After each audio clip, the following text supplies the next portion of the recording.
And now we have a talk from Jamie Justice, who has very recently moved from Wake Forest University to somewhere else that you've probably heard of. So let's see how this goes. Hi, Aubrey. How are you? Can you guys hear me okay? Oh, yeah. How's Dublin? You guys having a good time? All right. So hi, everybody. I'm Jamie Justice. As Aubrey mentioned, I have not officially left Wake Forest. I'm still an adjunct professor there, but was recently swept out of the lab and have joined the XPRIZE Foundation. So I can't make a full announcement today, but I will give you sort of a bit of a teaser, and we'll set the stage for this a bit. And we'll talk about trials to extend Healthspan, and talk a few frameworks and future opportunities. All right, so again, today I'm gonna just give a little brief overview. This crowd needs no introduction to the concept or the idea that, that aging biology can be intervened on. And that many of these therapies are now at a point where we're moving towards clinical trials, if not already in trial. And so to do that, we have a number of different frameworks that are in place or in development, and in some cases in redevelopment as we're thinking beyond prevention to things like rejuvenation. And that there are some opportunities on the horizon that I'll share, just give you a quick teaser at the very end, including a $101 million XPRIZE Healthspan that will launch later this year. All right, so my scientific work in the last decade and more has been to answer this question, is that if a therapeutic could improve human aging, how would we know? And so in other words, like, how would we vet this? How do you test the geroscience hypothesis in humans?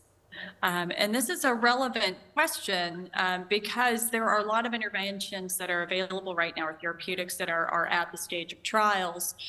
This is not anything published. I, in my free time, make tables. It's just the way my brain works and I think. So I keep sort of a running crib sheet of different things that either come out of the NIA's interventions testing program or different papers. This is not an exhaustive list. This is just what I could fit on one slide. And I just track at least, you know, qualitatively, where are things at? So which of these agents or lifestyle interventions like caloric restriction, exercise, RAPA, many others, the list goes well beyond this, have shown some evidence of extension of lifespan? How many of those have really solid evidence that go with them supporting that health span is also extended in model organisms? And then when we're thinking about which of these are ready for trial, especially when we're looking at agents like these, which are primarily either repurposed drugs, nutraceutical supplements, or lifestyle, many of them have an established safety record. They show some suggestion of feasibility or possibly evidence in humans from existing trials or use in clinic. And so again, this is not a formal list. This is my running crib sheet. And so now, you know, this has been my running crib sheet for years. And now we're at a point where some of these, of course, are going into trials. Some of these are already in trial right now, actively being tested. And then there are new things on the horizon that are coming out that we're hearing about all the time, right? Is that we have a grasp on maybe how we would test some of these agents for prevention. But there are newer experimental approaches, again, reprogramming to do things that are restoring function of a tissue or an organ and improving health. And there are a number of examples that are at least in work in cells, or in some cases up to in vivo preclinical testing. A couple of these, like certainly plasma transfusion, have been done in humans for aging. So again, at a really exciting time to think about how do we test this and what does it look like. And so that has been really the driving force behind my work. And, you know, around this, the traditional models that I've presented on for years is when we think about this for aging and testing therapeutics, is we can think about these typically under two camps. And one, because there is no indication for aging or health for that matter. for improvements in health is that we think about these for treatments, is that you might take one agent or therapeutic. In this example, one that I worked with, proof of clinical trials, proof of concept clinical trials, is something like xenotherapeutics or senolytics. And you test that first in one disease, and then you begin testing in other diseases using either the same or a similar protocol. And so that the idea is then, while not any one of those is aging, is that if you just sort of step back and you squint a little bit, is that a picture emerges that begins to look a lot like aging. In this case, it's a similar analogy to, this is a Chuck Close painting. I don't know if you guys are familiar with this, but this is the beautiful murals that he does, that each one of these, there's no brushwork. He does each of these with his thumbprint, right? Is that aging isn't any one thing. It's this composite that comes out when we look broadly. And so we have the opportunity to do that, not just when testing individual drugs for individual conditions, or one drug for multiple conditions. You know, I've also had the opportunity to be at the forefront of work that was going on to think about how we would actually create an aging outcome, something that would speak to regulatory bodies. And so typically with these, this has been sort of the prevention mindset. You know, the greatest example of this was within the TAME trial that I'll just give a quick nod to. And so when we think about trials, about what that aging outcome would look like, whether you're doing those sort of composite trials, or you're doing this one large trial, you know, that we have a continuum of endpoints from the molecular level all the way up to the other end, which is, you know, the extension of lifespan. And the time, expense, and salience for each of those endpoints increases as we go across this continuum. And when thinking about our regulatory boards, is that any intervention that we give, the therapeutic, the benefit has to outweigh the risk to the patient. And so at least in terms of the FDA, that can sort of be encapsulated in this thought of, we need to improve the way an organism functions, feels, or survives if we're looking towards some kind of regulatory approval. And that's not just for regulatory approval, that is really just, that's a burden of proof that we have to find. Okay, so that was well and good for the TAME trial. That helped inform and some of the decisions that we made there for this sort of large scale kind of prevention trial. And, you know, many of you have heard or seen that.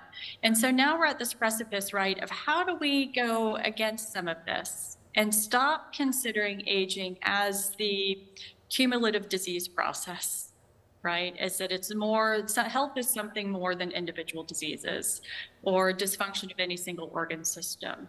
And when we start to think not just about prevention and those large scale kind of trials, when we're thinking about early stage sort of proof of concept things, is we need interventions that we can have a shorter time frame to see change that's meaningful to those endpoints that are seen later. Then also beginning to change the mindset away from dysfunction and disease and start to think about how do we vet therapeutics that can improve health.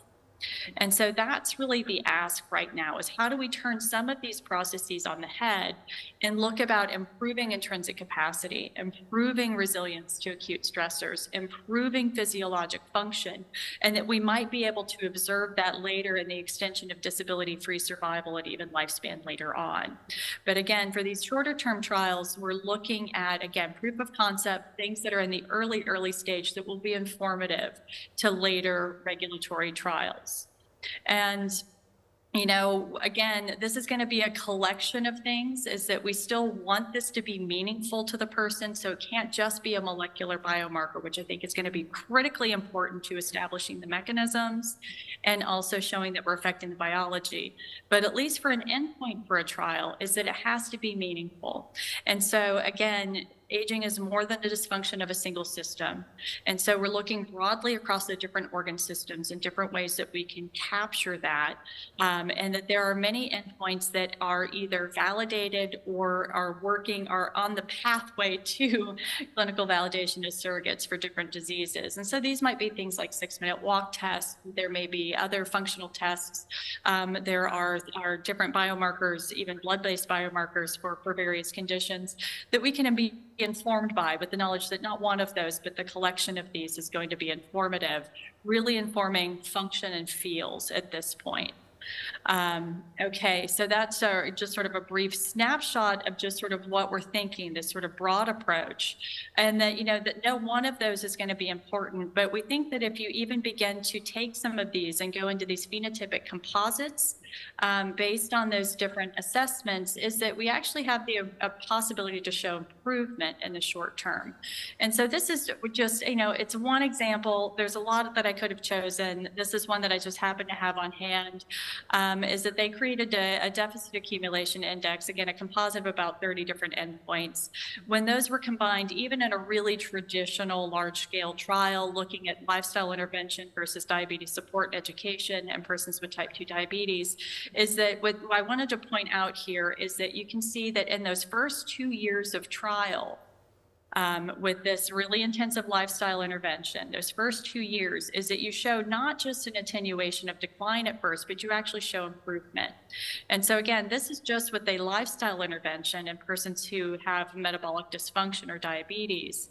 I think the potential could be even greater for some of the newer therapies that are on the rise. So again, the importance here is that we can show evidence of improvement in health in 1 to 2 years. So this is a feasible thing. It's not science fiction. It's very reasonable, and that these are endpoints in those early years that are actually predictive of things like longer life, disability-free life expectancy. It's an intervention that had fewer hospitalizations, medications, lower healthcare costs.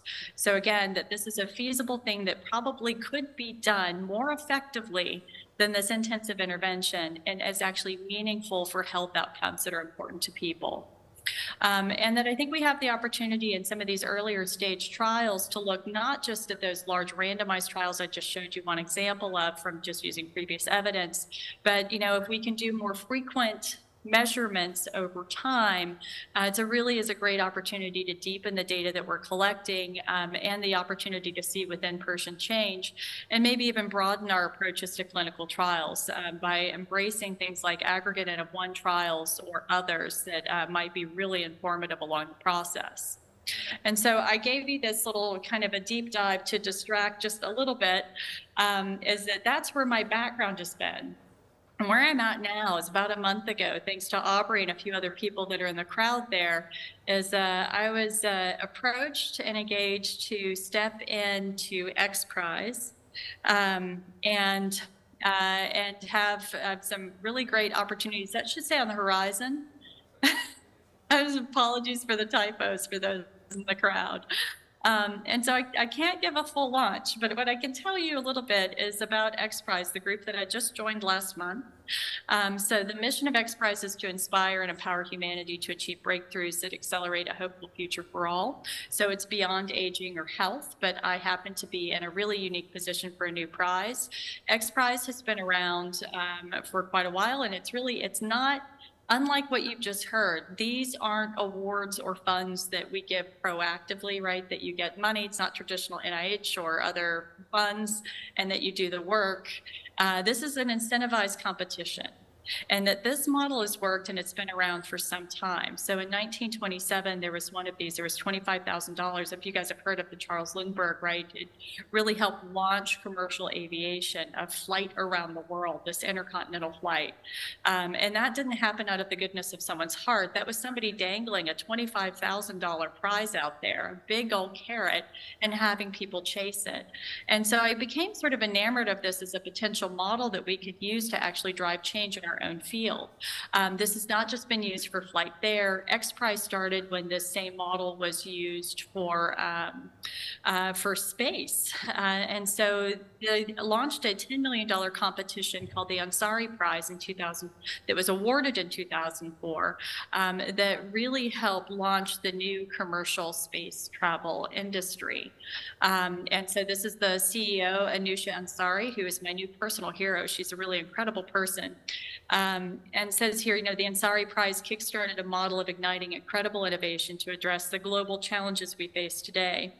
And so that leads us to this, is that this group has a track record and a history of running prizes, really large-scale prizes, and they've now raised over $101 million. for a Healthspan prize that will be launched later this year. I can't give too many specifics of it because I just gave you some of that background on how we design trials, what they're going to look like. We have a long road ahead of us. But the mission of this prize is to demonstrate that therapeutics are able to target the biology of aging and can improve, and that's a key here, improve health and function in humans in 1 year. We want to identify and document methods for measuring health. How would you do this? What do trials look like? Those are both, biomarkers and function. We also want to stimulate global research and Healthspan extension, identify labs, companies, and researchers who might be interested in competing. And a really big impetus, right, is to begin a public discourse and drive regulatory reform while educating public and leaders. And so how we're doing that is by launching a prize. It's going to be, we need 1 year. You have a treatment time of 1 year to show change broadly in function and the underlying biology. And so, that we are starting now, at least with a bit of a pre-launch. We're organizing an endpoints committee, and we'll have a published set of guidelines that'll come out in November. We do anticipate a launch at that time. And then we have a 7-year period for teams to actually make it through that 1 year. We don't just cut people loose. There's going to be annual biomarker summits. So in competing in the prize will really bring people together. You get to join with a larger global community who are also working on the same things, sharing resources and creating some common databases and data sets that can be really meaningful to accelerate progress going forward. So again, this is not a launch. I'm just giving you guys an update about what's coming up in the future. That we are looking at a launch later this year. Please stay tuned. Around the time of that launch, we'll have a published set of guidelines. But really do encourage anyone who's working in this space is to consider pulling together your proof of concept studies. Anything that you have going in the lab, either with cells, mice, others, early studies in humans, and think about whether this is something you might want to be able to join and do. Not only that, if you're interested in getting involved, I have several positions now open. I have to hire out the team who's going to help me do this. So if you don't want to compete, but you may want to get your hands dirty, please reach out.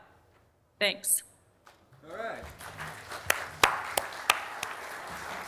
Thank you so much, Jamie. I've got to say that was a masterful case of doing a teaser. I'm quite reluctant to ask the audience to ask you questions because I'm absolutely certain that they will all be the kind of questions that you're not allowed to answer for the next 3 months anyway. I will just say one thing that maybe Jamie wasn't allowed to say, but I'll be careful, which is that I was privileged to be involved as the main scientific advisor overseeing the design of this prize a few years ago. Really, the only reason it has it's taken this long to be launched was because, of course, Peter Diamandis had to find the money to actually put together $101 million. He wanted to be 101 because there's a $100 million XPRIZE already for carbon capture funded by Elon Musk. But yeah, I was kind of overseeing this from the scientific side, and more recently, David Sinclair and George Church have been heavily involved in making recommendations. So if you're thinking that what Jamie said doesn't really sound quite ambitious enough to sound like an XPRIZE, I assure you, you're wrong. It's you don't get an unambitious prize designed by me and David and George. So I can't say any more than that. But yeah, do you have any questions that are not about the prize? Anyone out there? Yeah, David's got one. Hi, Jamie. Why 7 years? Why not 5 years? Oh, just 7 years seemed like a reasonable window. Is that, we know that trials take time. Is that if you want to run a 1-year trial, just the lead up to even get through, make sure that you have your PK/PD data ahead of you, that you can get your regulatory approvals, and that you can have a recruitment window sufficient to bring people in and actually complete the trial, and then to get that data back to us so that we can judge it. We just know that that process is going to take time. So 7 years seemed like an appropriate window for those that are coming in with some, hopefully established proof of concept already, right? Is that you've got something that you have either working in your company or in your lab that looks promising, but has enough lead time for you to be able to actually gather things together, coordinate with the other teams to make sure that you add in the endpoints and the biomarkers that we would recommend that we'll need for judging, and actually launch this, not just for a single trial site, but we really hope that we have over 100 teams compete, and would really like to see this be an active competition that is more than the competition, but an opportunity to actually pull teams together in a larger global network to accelerate progress.